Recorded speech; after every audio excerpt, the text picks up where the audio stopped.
Makanya ada yang ngomong kejujuran adalah mata uang yang berlaku di mana saja. Itu kata Buya Syakur. Banyak orang yang ngomong gini, untuk membela Palestina itu tidak perlu jadi Islam, tidak perlu jadi Kristen. Cukup jadi manusia saja. Di mana-mana ketika terjadi yang namanya genosida, rakyat sipil yang dirugikan, yang jadi korban, maka kita perlu andil di situ untuk membantu sesama manusia. Nih, Torikot itu udah masuk ke dalam wilayah kemanusiaan. Langsung dengan Allah, api itu bisa nggak berlaku lagi hukumnya. Hukum alamnya itu nggak ada berlaku lagi. Ketika api itu membakar Nabi Ibrahim, yang mana api itu langsung dibilang sama Allah, api, jadilah dingin. Ya narukuni bardaw wa salaman ala Ibrahim. Api, jadilah dingin. Yang tadi api itu sifatnya panas, membakar ketika langsung dengan Allah. Nggak ada apa-apanya. Jadi kalau udah dengan Allah itu udah nggak ada apa-apa lagi. Kecuali hanya bersopan santun.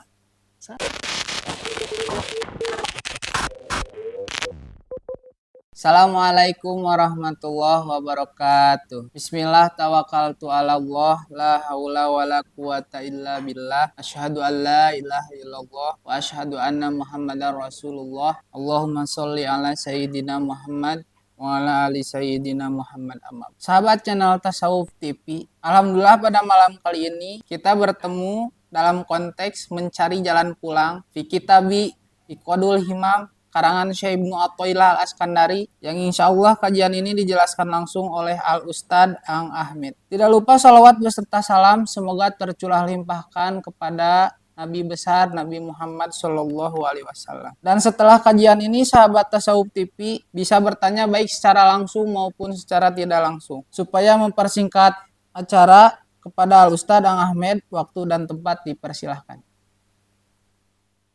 Assalamualaikum warahmatullahi wabarakatuh. Bismillahirrahmanirrahim. La haula wala quwata illa billah. Asyhadu an la ilaha illallah wa asyhadu anna Muhammadar Rasulullah. Allahumma shalli ala sayyidina Muhammad wa ala ali sayyidina Muhammad. Kama shallaita ala sayyidina Ibrahim wa ala ali sayyidina Ibrahim fil alamin innaka Hamidum Majid.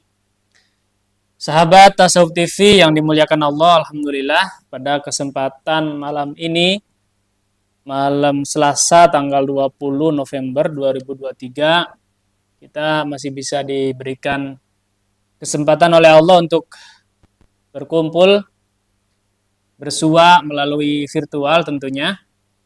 Mudah-mudahan kita semuanya dalam lindungan Allah, mudah-mudahan kita semua diberikan kenikmatan oleh Allah Subhanahu wa taala dan kita istiqomah untuk melakukan kebaikan-kebaikan ya.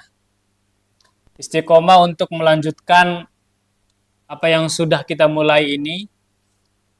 Mudah-mudahan ini bisa menjadi amal soleh ya atau karya nyata untuk kita semua dan nantinya akan bermanfaat untuk kita dan juga untuk generasi berikutnya mudah-mudahan ya.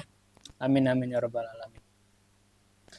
Nah, pada kesempatan kali ini kita akan membaca satu buah kitab karangan dari Syekh Ibnu Athaillah juga sama. Dan kitabnya adalah Al-Hikam. Tapi kita ambil yang syarahnya. Nama syarah kitabnya itu Iqadul Himam. Kemarin udah saya upload satu episode ya, dan sekarang malam ini kita akan lanjutkan ke episode yang nomor 2, dan kita langsung baca ke topiknya ya, yaitu ke halaman nomor 23. Bismillahirrahmanirrahim, masih membahas tentang ciri-ciri atau tanda-tanda bahwa kita bisa jadi orang yang rendah diri, seperti yang sudah saya jelaskan pada video sebelumnya. Jadi ada orang itu rendah diri, ada orang itu rendah hati, berbeda. Kalau rendah hati itu adalah tawadhu, tapi kalau rendah diri ini adalah yang kurang baik. Sifat rendah diri itu karena ya ada satu hal min alamatil i'timadi 'alal amal nuqsanur roja inda wujudiz zalal. Karena kita terlalu mengandalkan amal kita, mengandalkan diri kita, mengandalkan kebisaan kita. Jadi ketika kita terlalu mengandalkan amal kita, sehingga ketika terjadi kesalahan, kita terpleset, di situ kita ada nuqsanur roja, ada rendah diri. Yang tadinya gagah, yang tadinya keren, rasanya paling hebat, tahu-tahu dia misalkan gagal.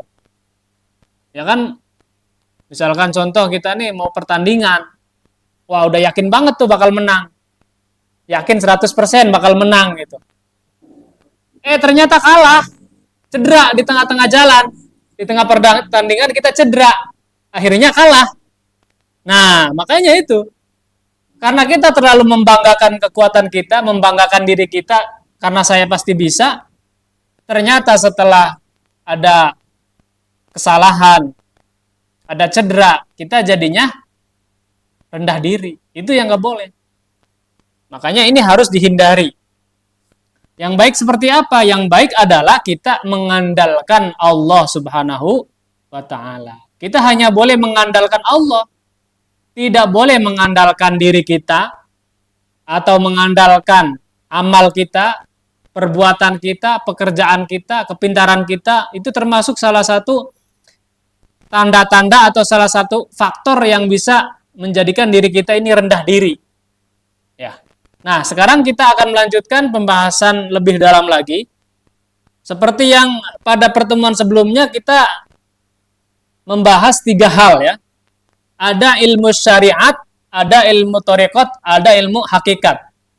Ada 3 hal, 3 poros ya. Atau kalau kita bisa gambarkan seperti segitiga. Segitiga ini adalah satu rangkaian yang saling berkaitan. Tidak boleh dipisahkan. Bisa nggak kira-kira segitiga salah satunya dibuang? Nggak bisa kan? Nggak membentuk. Nah ini, ketika kita sudah mencapai syariat, maka kita harus melanjutkan ke jenjang thariqat, ke langkah berikutnya yang lebih tinggi. Nah setelah kita masuk ke thariqat, kita harus lebih masuk ke dalam, yaitu ke tingkatan hakikat. Jadi nggak cukup ketika kita hanya mengandalkan syariat, karena itu belum final, belum final. Masih banyak yang harus dipelajari, yang masih harus didalami. Nah, sekarang wa islahul jawarih bi salasati umur. Nah, ini salah satu di antaranya manfaat dari mempelajari syariat atau mengamalkan syariat ialah islahul jawarih, memperbaiki zahir kita, memperbaiki citra kita, ya, citra zahir maksudnya. Dengan 3 hal. Yang pertama bitaubah, dengan taubat, wa taqwa dan takwa, wal istiqomah dan juga istiqomah, konsisten. Al istiqomah khairun min alfi karomah. Istiqomah itu lebih baik dari 1000 karomah. Ini 3 hal. Lagi-lagi ada 3 ya. 3 pokok. Seperti segitiga lagi. Ya. Wa islahil qulub. Nah, membersihkan hati. Ini berkaitan dengan thariqah. Bisalasati umur. Juga dengan 3 pokok. Bil ikhlas. Yang pertama dengan ikhlas. Wasidq. Kejujuran. Wa tuma'ninah. Dan juga tuma'ninah. Wa islahis sarair yang ketiga yaitu memperbaiki sir. Bisalasati umur juga dengan 3 hal. Bil muraqabah yang pertama dengan muraqabah. Nginjen-nginjen. Ya. Mendekatkan diri kepada Allah. Muraqabah. Pengennya tuh dekat terus sama Allah tuh. Nggak mau jauh-jauh. Itu muraqabah. Ya, kayak ibaratnya kita sama pacar aja. Pengennya selalu dekat. Pengennya nempel terus. Itu muraqabah artinya. Nah, muraqabah itu udah kaitannya dengan percintaan. Kalau orang udah cinta ya bukan lagi tentang apa yang bisa saya dapatkan, apa keuntungan saya mencintai kamu, tapi adalah perasaan. Ya, muraqabah itu adalah perasaan. wal musyahadah, kemudian musyahadah, wal ma'rifah, dan yang terakhir adalah kemakrifatan. Autakul, atau kita bisa katakan juga ya dari tiga itu, syariat, thariqat, hakikat. Islahu dzawahir, memperbaiki zahir, memperbaiki zahir kita. Bijtinabin nawahi, yaitu dengan meninggalkan segala larangan Allah. Wamtithalil awamir, dan juga melakukan segala perintah Allah. Itu secara syariatnya. Wa islahid dhamair bitakhliyah minar razail. Juga kita bisa membersihkan hati dengan cara bitakhliyah minar razail. Kita menghilangkan sifat-sifat buruk kita. Wa tahliyah bi anwa'il fadail. Kita harus berupaya melakukan hal-hal yang utama, hal-hal yang lebih baik. Nggak cukup dengan baik, ya, nggak cukup dengan baik, tapi harus melakukan yang atau lebih baik lah. Fadail itu lebih baik. Nanti yang terakhir itu adalah terbaik. Baik, lebih baik, terus kalau yang hakikat itu adalah yang terbaik. Atau kalau dalam istilah produk itu ada grade A, grade B, grade C. Wa islahis sarair, kemudian kita harus belajar juga memperbaiki sir. Wa hiya huna al arwah, sir di sini maksudnya adalah ruh. Badluha wa ankisaruha hatta tatahadzaba wa tarda. Bagaimana caranya ruh ini memasrahkan dirinya kepada Allah. Ya. Sehingga wa tarda bil adab. Dia harus berupaya sopan kepada Allah, wa tawadu kepada Allah, wa husnil khuluq, dan juga akhlak yang baik. Jadi akhlak itu maksudnya udah pada tahapan hakikat. Jadi kalau Nabi bilang negara atau bangsa itu akan maju ketika para pemudanya punya akhlakul karimah. Benar, karena tingkatan akhlak itu adalah tingkatan yang paling tinggi. Innama bu'itsu liutamima makarimal akhlak. Kanjeng Nabi pun diutus untuk menyempurnakan akhlak. Tapi yang jadi salah paham kebanyakan, akhlak itu disangkanya adab. Ini beda. Ini juga kalimatnya ada nih. Bil adab wa tawaddu wa husnil khuluq. Akhlak dengan adab itu berbeda. Kalau adab itu adalah sopan santun, tata krama, ngomong bahasanya dengan bahasa halus, lewat di depan orang tua, permisi, punten, nyuwun sewu. Kalau orang Jawa amit gitu. Itu adalah adab. Nah, kalau akhlak itu bukan adab. Akhlak itu adalah perilaku seseorang yang bisa menjadikan seseorang itu mulia. Contohnya, perilaku dia ini orang yang jujur. Dia ini orang yang bertanggung jawab, amanah, adil, bijaksana. Itu adalah akhlak. Termasuk kecerdasannya, ya, tablighnya, dan lain sebagainya. Itu namanya akhlak. Jadi pas kalau seandainya Kanjeng Nabi diutus oleh Allah ke atas muka bumi ini untuk menyempurnakan akhlak, itu maksudnya seperti itu. Kalau hanya mengajarkan tentang sopan santun, tata krama, ngomong bahasa, bebasan, itu sebenarnya nggak perlu diutus seorang nabi dan rasul kalau seperti itu. Orang tua kita juga mengajarkan hal itu. Nabi dan rasul itu punya tugas yang lebih tinggi lagi. Bagaimana supaya masyarakat ini punya karakter sebagai seorang yang jujur, orang yang bertanggung jawab. Jadi semua yang diajarkan Nabi itu banyak sekali manfaatnya. Apa yang kita tabur itu akan menjadi apa yang kita panen. Kalau kita orang yang jujur, kalau kita orang yang amanah, pasti kita akan dicari banyak orang. Kita akan dipakai oleh banyak orang. Orang pengen ngajak kerjasama, pasti carinya orang yang jujur, orang yang amanah. Kalau orang yang nggak jujur, nggak amanah, sepinter apapun nggak bakalan kepake. Itulah yang diajarkan Kanjeng Nabi. Santri nggak jujur, nggak amanah, kira-kira disenengin nggak? Enggak. Giliran punya hutang nggak bayar-bayar, nggak bakalan bisa. Hal-hal yang seperti itu tuh nggak bisa disepelekan. Jadi yang namanya kejujuran itu bukan hanya untuk misalkan orang yang punya pengetahuan agama, ilmu agama, untuk semua orang.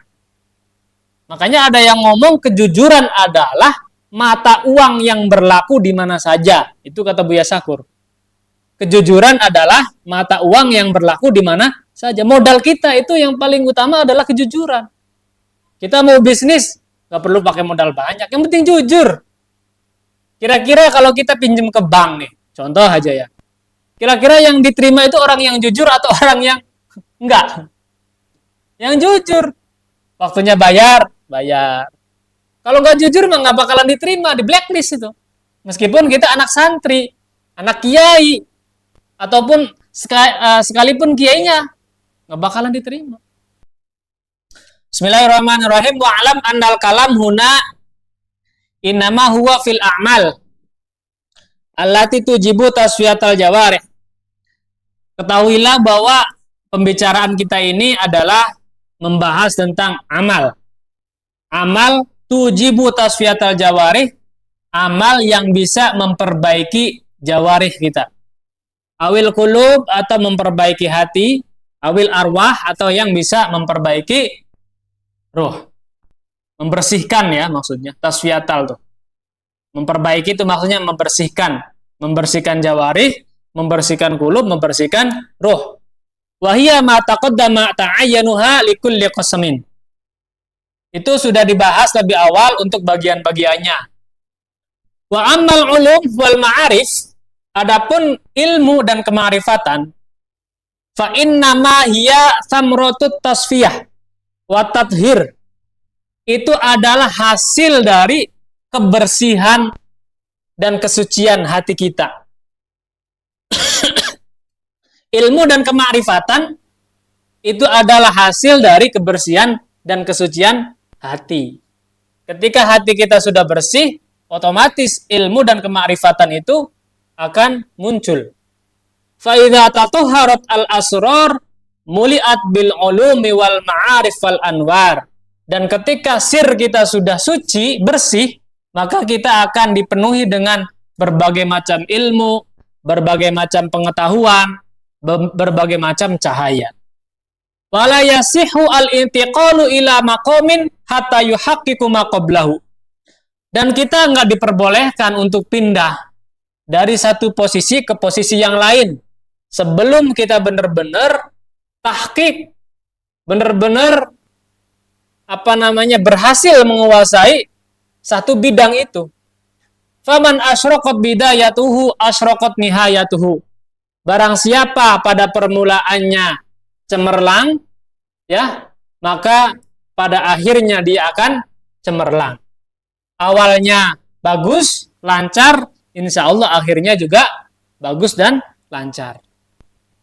Awalnya niatnya baik, insya Allah akhirnya kita dapat husnul khotimah. Jadi yang diperbaiki adalah awalnya dulu sebelum kita melangkah ke langkah berikutnya. Fala yang taqilu ila amali thoriqah hatta yuhaqqiqu amalas syariah. Nah, kita nggak boleh langsung masuk ke tingkatan thoriqat sebelum kita benar-benar tahqiq di bidang syariat. Maksudnya tahqiq di bidang syariat itu gimana? Wa tarbo jawarihuhu ma'aha. Seperti halnya anggota badan kita ini sudah terbiasa bi ayu haqiqat taubah bi syurutiha. Seperti halnya kita melakukan taubat, ya, sering-sering bertobat kepada Allah dengan melakukan beberapa syarat-syaratnya.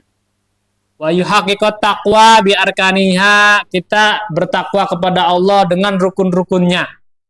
Wa yuhaqiqal istiqamah bi aqsamiha, dan juga kita jadi orang-orang yang istiqamah dengan berbagai macamnya.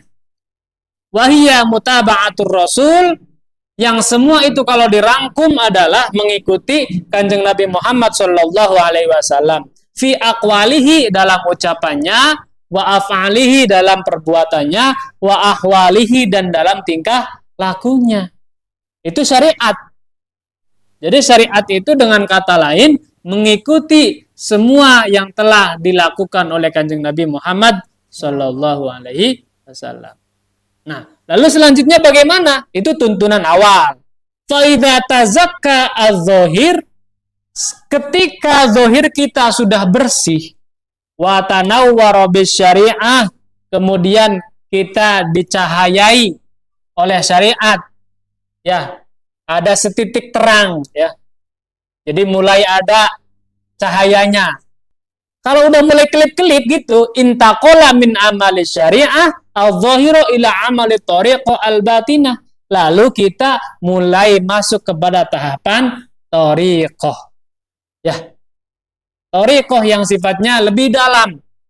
Mulailah biar tadi itu kalau misalkan lampunya masih kelip-kelip, biar lebih gede lagi lampunya, diisilah dengan minyak. Karena minyaknya tadi tinggal dikit kan diisi lagi. Biar tambah besar. Wahiyya at-tasfiyah min awsafil basyariyah ala ma ya'ti. Nah, amalut thariqah itu adalah fungsinya untuk membersihkan diri kita min awsafil basyariyah, dari sifat-sifat kemanusiaan. Jadi, kalau orang udah mulai ke thariqah, itu berarti dia sudah mulai belajar tentang kemanusiaan. Tingkatannya lebih tinggi lagi. Kalau syariat hanya sebatas zahir. Artinya kalau zahir ya tentang hukum. Hukumnya misalkan bersuci, wudu, sholat. Nah, kita harus masuk lebih dalam lagi nanti untuk membersihkan sifat kemanusiaan kita ini. Seperti halnya kita punya sifat jelek, kita punya sifat sombong, itu harus dibersihkan. Sekarang ini lagi marak ya tentang kemanusiaan. Misalkan terjadi peperangan antara Israel dengan Palestina kan. Banyak orang yang ngomong gini, untuk membela Palestina itu tidak perlu jadi Islam, tidak perlu jadi Kristen. Cukup jadi manusia saja. Di mana-mana ketika terjadi yang namanya genosida, rakyat sipil yang dirugikan, yang jadi korban, maka kita perlu andil di situ untuk membantu sesama manusia. Nih, thariqat itu udah masuk ke dalam wilayah kemanusiaan. Kalau kita hanya mengandalkan atau terlalu mementingkan golongan kita, mementingkan agama kita, nggak bakalan bisa tembus. Contoh tadi kan, kalau orang misalkan dia mengandalkan kekristenannya, kenapa saya bisa simpati kepada orang Palestina? Karena saya bukan orang Islam. Tapi kalau kita melangkah kepada kemanusiaan, oh, inilah masuknya ke dalam wilayah hati. Kasihan. Anak itu masih kecil, nggak tahu apa-apa, nggak berdosa. Kenapa bisa jadi korban? Itu adalah wilayah kemanusiaan. Masuk ke dalam wilayah yang lebih dalam lagi. Jadi yang dilihat bukan zahirnya, tapi batinnya itu. Itu hanya sekelumit tentang kemanusiaannya. Tapi sebenarnya nanti yang dibahas tentang thariqat itu lebih dalam lagi. Menghilangkan kesombongan, menghilangkan ujub, menghilangkan riya, menghilangkan kesyirikan, dan lain sebagainya. Sifat-sifat hati itu yang harus kita berantas nantinya. Fa idza tatahhara min awsafil basyariyah, dan ketika kita sudah bersih dari sifat kemanusiaan yang pada umumnya adalah jelek, tahalla bi awsafir ruhaniyah, maka kita bisa naik kepada tingkatan ruhaniyah. Wahiyya al-adabu ma'allah, yaitu bersopan santun dengan Gusti Allah. Fi tajalliyatihi allati hiya madzahiruhu, di dalam setiap apa yang diciptakan oleh Allah. Nah, ini beradab dengan Allah. Sopan santun dengan Allah. Berbeda seperti tadi yang saya katakan bersopan santun dengan beradab dengan manusia, dengan beradab dengan Allah itu tingkatannya sudah beda. Kalau beradab dengan manusia itu hanyalah formalitas. Kalau bahasa kasarnya apa? Bahasa basi. Bahasa basi sebatas lari ya. Di depan mah punten-punten ya. Oh, ini hebat, pinter apa. Di belakangnya? Oh, lah. Itu adab dengan manusia. Tapi kalau dengan Allah nggak bisa seperti itu.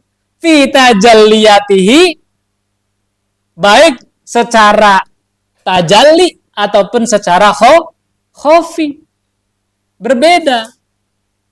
Fahina idin tartahul jawarih minat ta'ab wa ma baqiya illa husnul adab. Dan kalau sudah seperti ini, zahirnya sudah bagus, sudah bersih, batinnya sudah bersih, sirnya sudah bersih, maka jawarih kita, diri kita ini sudah tidak bakalan sibuk lagi, nggak bakalan capek lagi. Wa ma baqiya illa husnul adab. Dan di situ yang diperlukan adalah hanya sopan santun kepada Allah Subhanahu wa Ta'ala. Kalau nggak ada sopan santun mau apa? Tingkatan tertinggi dengan Allah itu adalah sopan santun. Udah nggak pakai hukum lagi. Kalau dengan Allah mah udah nggak berlaku apapun. Yang berlaku adalah sopan. Makanya banyak sesuatu kalau di hadapan Allah hukum itu sudah nggak berlaku. Contoh, hukum api yang sifatnya adalah apa? Panas, membakar. Tetapi kalau sudah langsung dengan Allah, api itu bisa nggak berlaku lagi hukumnya. Hukum alamnya itu nggak ada berlaku lagi. Ketika api itu membakar Nabi Ibrahim, yang mana api itu langsung dibilang sama Allah, api, jadilah dingin. Ya narukuni bardaw wa salaman ala Ibrahim. Api, jadilah dingin. Yang tadi api itu sifatnya panas, membakar, ketika langsung dengan Allah, nggak ada apa-apanya. Jadi kalau udah dengan Allah itu udah nggak ada apa-apa lagi, kecuali hanya bersopan santun. Nah, ini wa ma baqiya illa husnul adab.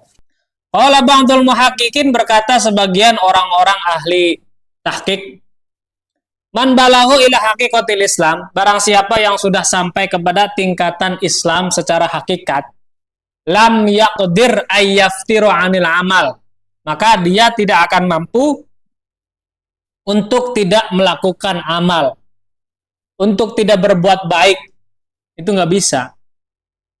Waman balagho ila haqiqatil iman lam yakdir ayyal tafita illal amal bisiwallah. Dan kalau orang sudah bisa sampai kepada hakikat keimanan, maka dia tidak akan bisa untuk beramal kepada selain Allah. Jadi amal yang dia lakukan hanya bukan untuk yang lain. Waman balagho ila haqiqatil ihsan lam yakdir ayyal tafita ila ahadin siwallah. Dan barang siapa yang sudah sampai kepada hakikat ihsan, maka dia sudah tidak bisa lagi berpaling dari selain Allah. Bisa dibedakan nggak?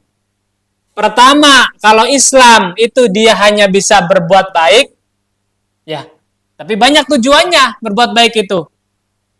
Ya, entah itu kepentingan dunia atau kepentingan akhirat. Namanya berbuat baik kan, beramal kan, macam-macam tujuannya. Nah, kalau yang kedua hakikatul iman, dia bisa beramal, melakukan amal bukan untuk selain Allah, hanya untuk Allah. Jadi tujuannya udah jelas kalau yang kedua nih, bukan karena manusia, tapi karena Allah. Nah, kalau yang ketiga, ini dia sudah tingkatan ihsan, sudah tidak bisa berpaling dari apapun kecuali Allah. Udah nggak punya tujuan, kecuali tujuannya adalah Allah. kedua mah masih bisa kepentingan akhirat, misalkan pengen surga, pengen balasan. Nah kalau yang ketiga ini sudah nggak mementingkan apapun kecuali pengen dekat dengan Allah. Ya seperti seorang kekasih. Seorang kekasih kepada kekasihnya udah nggak minta apapun. Nggak perlu tuh disanjung-sanjung. Aduh, meni cantik banget, nggak perlu. Aduh, meni bager pisan, nggak perlu. Semuanya udah nggak berlaku itu. Yang terpenting adalah selalu berada di sampingmu. Nah, itu. Udah berapa menit, Ki? Udah lama. Oke, sahabat Tasawuf TV, saya kira cukup sekian untuk kajian malam hari ini. Kitab Iqazul Himam episode kedua. Nanti kita akan lanjutkan pada episode yang selanjutnya pada minggu berikutnya, yaitu malam Selasa insya Allah. Jadi kalau hari Sabtu itu kita kajiannya kitab Tajul Arus.